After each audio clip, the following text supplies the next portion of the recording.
Hello. In this episode of How to Join, we will take a look at how to create email reports and modify them. So all the different users can see the email reports here. So in the left side navigation, we have this email reports section. And in this case, for my user, I can see which email reports I'm currently subscribed to. And then I can see all the other available email reports that I could here preview or subscribe to. So in this case, if we want to look at the sales and working hours report, this is maybe now our kind of starting point that we want to create a similar report but make some modifications to this. So we can start by actually going into the settings option, and there as an admin user we can see these kind of options. So it's good to remember that only admin users and team admin users can see these settings and can manage the email reports there. So I'm selecting here now the analytics post definition. We have a search here, so we can look for the sales and working hours report template.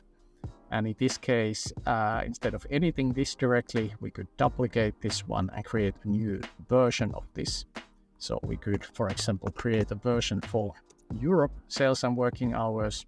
And you can see here that we have different frequencies when we can send out these reports, and on which days of the week and at which specific time of the day. And we can also modify the currency in use and whether this is managed by some team and so on.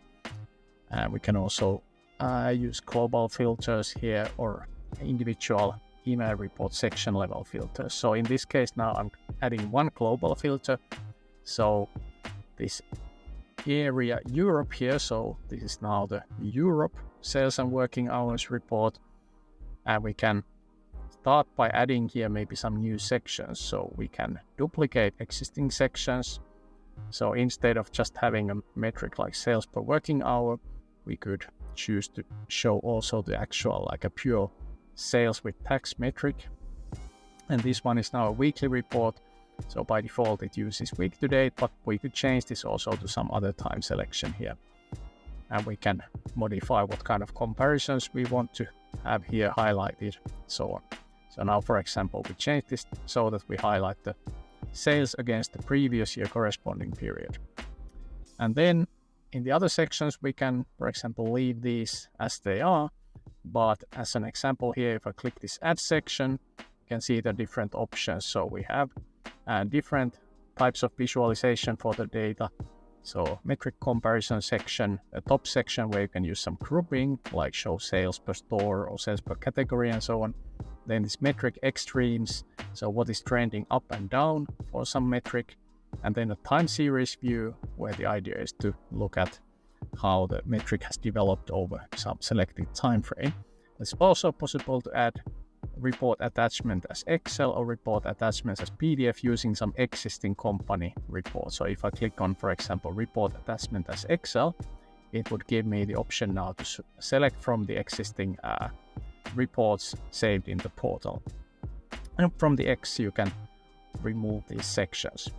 But in this case now, to add a new, maybe just time series as an example, we can duplicate an existing time series and just here select some new metric we want to show.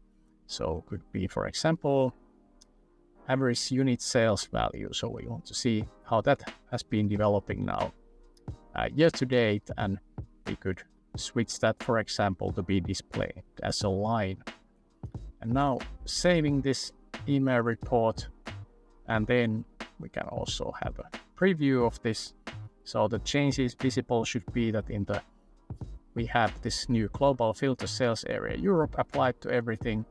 And then we have first here now week to date sales with tax figure being compared to previous year.